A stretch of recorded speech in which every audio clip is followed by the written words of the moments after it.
Yeni bir videodan herkese tekrardan selamun aleyküm. Bugünkü videomuzda da yine gündemdeki gelişmeleri sizlere aktarmaya devam edeceğim. Kıymetli dostlar, bugünkü videomuza geçmeden önce algoritmamız açısından beğeni ve yorumlarınız oldukça önemli. Eksik etmediğiniz için şimdiden çok teşekkür ederim diyorum ve bugünkü ilk konu başlığımıza geldiğimizde dün çok büyük bir müjde geldi TUSAŞ'tan. TUSAŞ son paylaşmış olduğu videosunda Anka 3'ümüz ve Hürjet'imizin kol uçuşuna dair önemli anları paylaşmıştı. İsterseniz lafı uzatmadan ilk olarak bir dün neler yaşanmış, uçuşa ilişkin teknik bilgiler nelermiş hep birlikte bir öğrenelim. Detaylar şu an sizlerle. TUSAŞ tarafından tasarlanılıp üretilen Hürjet eğitim uçağı ile jet motorlu insansız hava aracı Anka 3 birlikte kol uçuşu gerçekleştirdi. Böylelikle yeni nesil uçak sistemlerinde otonom kol uçuşu için TUSAŞ önemli bir adım atmış oldu. Bu uçuşlar Hürjet'in aynı zamanda 66. Anka 3'ün de 8. test sortisi oldu. Hürjet geçen yıl Nisan ayında, Anka 3'te geçen yıl Aralık ayında ilk uçuşlarını gerçekleştirmişti. TUSAŞ uçuşun 7000 fit yani 2133 metre irtifada yapıldığını, hava araçlarının da saatte 165 knot, saatte yani yaklaşık 305 km hızla yapıldığı bilgisini paylaştı. Her iki hava aracı da toplam 50 dakika havada kalmıştı. O muhteşem anları hep birlikte seyrettik. Özellikle de burada dikkat çekmek istediğim bazı hususlar olacak. Şimdi bilirsiniz benim video duraklatma huylarım vardır. Videoyu duraklattığımda kıymetli dostlar, evet Hürjet'imiz yani maşallah gerçekten de tıkır tıkır inişini kalkışını gerçekleştirmiş. Ama ben birazcık da Anka 3'e birazcık odaklandım. Daha öncesinde bileceğiniz üzere bazı iddialar dönerdi. Özellikle de sosyal medyada. İşte neymiş? Anka 3'ün kalkışında sıkıntı yokmuş kanat yapısından dolayı ama Anka 3'ün inişi zormuş. Bundan dolayı Anka 3'ün işte ilk uçuşu ertelendi falan filan muhabbetleri geçtiğimiz dönemlerde bolca dönmüştü. Eminim ki sizlerin de karşısına çıkmıştır. Özellikle son yayınlanmış olan videoya şöyle bir göz attığımızda Anka 3'ümüz kusursuz bir şekilde inişini gerçekleştiriyor. Yani kıymetli dostlar, Türk mühendisler için aslında zor kelimesi hiçbir şey ifade etmiyor.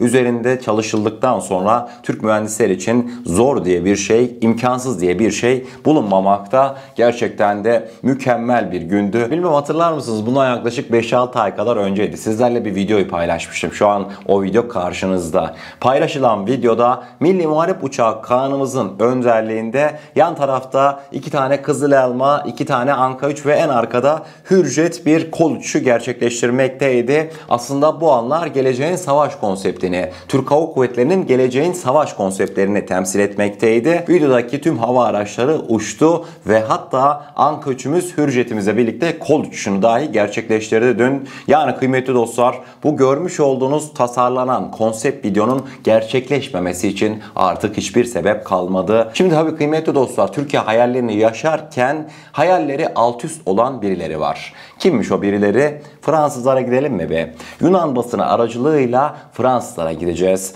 Yunan basını özellikle de Hürjet ve Anka 3'ümüzün son yapmış olduğu kol uçuş sonrasında aynı konuyla alakalı benzer bir haberi kaleme almıştı. Detaylar bir karşımıza gelsin. Konu üzerine bolca konuşacağız. Yunan basınından Geostrategica yapmış olduğu haberinde Fransızlar Rafael'e eşlik edecek bir savaş uçağı inşa ediyor başlığını atmıştı. Bu görmüş olduğunuz görsel bir yerden tanıdık gelmiş olabilir. Şunu Hürjet desek, yanındaki de zaten Anka 3 desek, Türkiye'nin konseptinin benzerini bugün Yunan basını haberine taşımıştı. Haberin detaylarına indiğimizde Fransızlar Environ'un halefi olan insansız hava aracını çalıştırmaya karar verirken Environ kıymetli dostlar bu sağ tarafta Anka 3 benzeri yapıydı. Fransız Le Tribune davayı bitti olarak değerlendirdi diyor. Her ne kadar Fransızlar bu gelişmeyle ilgili çok fazla ayrıntı vermese de Assault Aviation Başkanı Eric Trepin'a göre Rafael F-5'lerin görevlerinde etkili bir şekilde desteklenmesi için cihazın Environ'dan daha büyük ve ağır olması gerekecek. Önümüzdeki 10 yılın başında hizmete girmesi bekleniyor.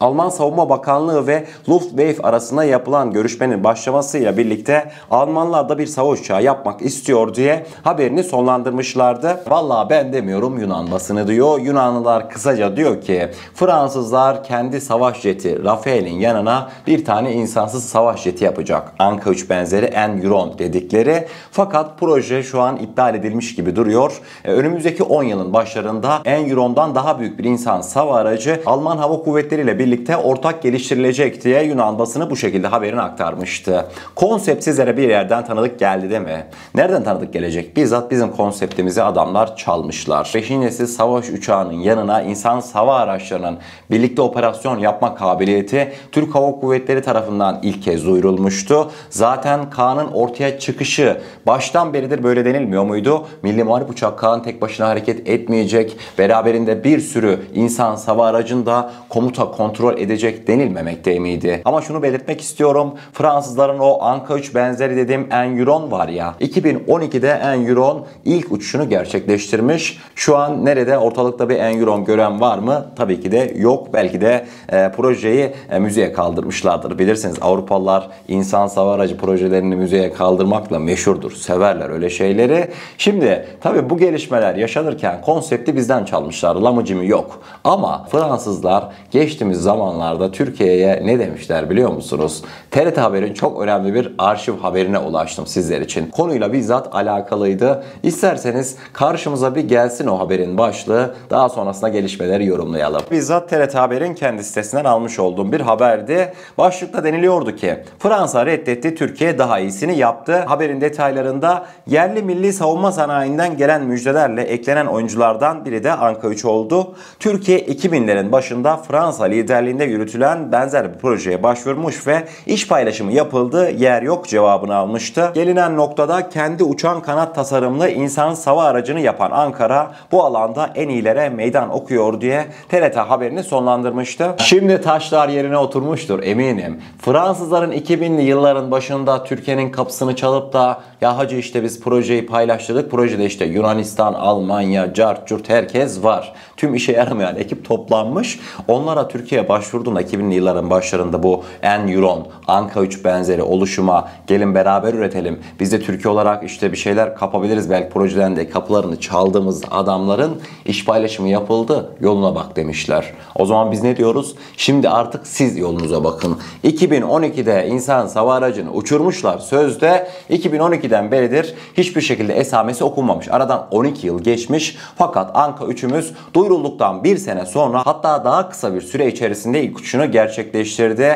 Fransızlar bu gelişmelere dönsün kahrolsun. Başka hiçbir açıklaması olamaz. Yani Türk savunma sanayisi özellikle de hani diyoruz ya bize vermezseniz bir şeyi biz daha iyisini kendi imkanlarımızla yapıyoruz diye. Aslında bu son aktarmış olduğum haber bile bunun en güzel örneklerinden bir tanesiydi. Akabinde kıymetli dostlar bugünkü ikinci konu başlığımıza geldiğimizde Amerika Birleşik Devletleri'nden bileceğiniz üzere F-16 Blok 70 alacaktık. ABD'den bu konuya dair bugün önemli açıklamalar geldi. Devamında MSB'de yine bazı açıklamalar da bulundu. İsterseniz detaylar bir karşımıza gelsin. Bizim F-16'lara ne olmuş hep birlikte öğrenelim. Türkiye ile ABD arasında uzun süredir devam eden F-16 savaş uçağı alımına ilişkin dikkat çekici bir gelişme yaşandı. ABD Dışişleri Bakanlığı'na bağlı Askeri İşler Birimi X sosyal medya platformundan yaptığı açıklamada Türkiye'ye yenilenmiş F-16 Blok 70 serisi savaş uçaklarının satışında önemli bir adım atıldığını duyurdu. Yapılan paylaşımda ABD bugün Türkiye'nin yalnızca en yakın müttefikler ve ortakların kullanımına sunulan, şimdiye kadar yapılmış en gelişmiş F-16 olan yeni Blok 70 savaş uçaklarının satın alımında ileriye doğru büyük bir adım attığını duyurmaktan gurur duyuyor. Bu ABD'nin Türkiye ile güvenlik ortaklığına olan kalıcı bağlılığının son örneğidir ifadelerine yer verildi. Sosyal medyada acaba ne oldu ne bitti dediğimde büyük ihtimalle F-16 Blok 70'lerin teklif ve kabul mektubunun onaylandığı geçmekteydi. Devamında Jeff Flake, ABD'nin Ankara Büyükelçisi de ileriye yönelik çok büyük bir adım atıldı ifadesini kullandı. Son olarak da Milli Savunma Bakanlığımız süreç planlandığı gibi devam ediyor açıklamasını yapmıştı. Akıllardaki tabii önemli soru işaretleri de var. Aslında geçtiğimiz videolarda sizlere ben bahsetmiştim. Acaba F-16 Blok 70'lerde Türkiye'nin bileceğiniz üzere siz bize sadece gövdeyle motoru verin biz iç aviyoniklerini kendimiz üzerine koyarız talebi vardı. Önemli iddiaydı bu. Bakalım ABD'den bu konuya dair bir gelişme olmuş mu? Gelişmeyi sizler için takipte olacağım diyorum ve devamında bugünkü 3. konu başlığımıza geldiğimizde sosyal medya haberlerimize gelmiş oluyoruz. Yine sizler için birbirinden önemli, birbirinden dikkat çekici gelişmeleri bir güzel yorumladım.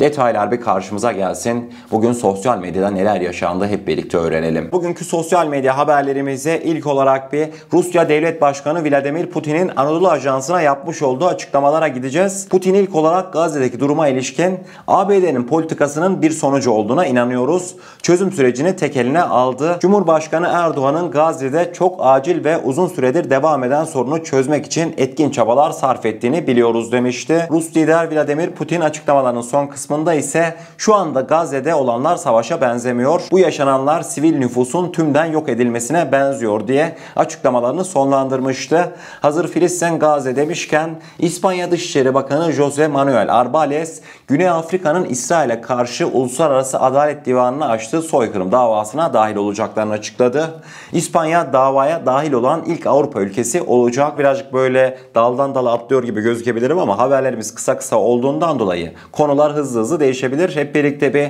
Türkiye'nin ikinci astronotu Tuva Cihangir Atasever'e gidelim mi? 8 Haziran'da gerçekleştireceği uzay seferine ilişkin Anadolu Ajansı'na konuştu. Cihangir dedi ki uçuşta Azerbaycan bayrağı da Türk bayrağının hemen yanında göğsümün üzerinde yer alacak diye bir millet iki devlet şiarına ilişkin önemli bir ifadeyi kullanmıştı. İtalya Başbakan Yardımcısı Matteo Salvini'den Fransa'ya gerçekten de oldukça sert eleştiriler geldi. Salvini dedi ki İtalya'nın çocukları Ukrayna'ya gitmeyecek. İtalyan silahlarıyla Ruslar öldürülmeyecek. Macron sen savaşmak mı istiyorsun? Kaskını tak, yeleğini giy ve Ukrayna'ya git. İtalyanları rahatsız etme. Gidin sizler savaşın. Biz barış içinde yaşamak istiyoruz. Bizi rahatsız etmeyin diye Salvini gerçekten de oldukça dikkat çekici ifadeler kullanmıştı. Bugünkü sosyal medya haberlerimizin son kısmında ise kapanışı Kaan'dan gelen önemli haberle yapmak isteyeceğim. TUSAŞ hem hava hem de yerden gelen sinyalleri önce Kaan'ın ardından diğer özgün platformların yüzeylerinde sönümleyebilecek ileri teknolojiye sahip olmuş. Kaan'a ait radom dediğimiz radarın önündeki artık radarın zarar görmesini engelleyen sistem radomun frekans seçici özellikle elektromanyetik tasarımı ve optimizasyonu için RASEM radom yazılımı geliştiriliyormuş. Yok vallahi TUSAŞ kafaya koydu. Milli Muharip Uçak Kaan yani hayalet olacak. Ömrünüzde eğer ki benim gibi hiç hayalet falan görmemişseniz önümüzdeki yıllarda özellikle de Mürtet Hava Üssü, TUSAŞ'ın Ankara tesisleri civarında artık hayalet gerçek hayatta nasıl gözüküyormuş hep birlikte görebiliriz. Hazırlıklı olun kıymetli dostlar. Türkiye'nin hayaleti hızlı bir şekilde emin adımlarla yolculuğuna devam ediyor. Gökvatanı savunmaya geliyor yerli ve milli hayaletimiz. Perde arkasında çok kritik süreçler yürüyor. Allah hepsinden tekrardan razı olsun. Bu vatanın istikbali için kim bir çivi dahi çakıyorsa gerçekten de hepsinden Allah razı olsun diyorum ve bugünkü videomuzun da sonuna gelmiş oluyoruz. Eğer kanalımıza ilk defa gelmekteyseniz kanalımıza abone olarak bizlere destek olabilirsiniz. Videomuza gerçekten beğenmişseniz aşağıda bulunan beğen butonuna basarsanız bizleri oldukça mutlu edersiniz. O zaman ne diyelim? Kendinize çok iyi bakın. Allah'a emanet olun. Her şey istediğiniz gibi olsun. Sağlıcakla.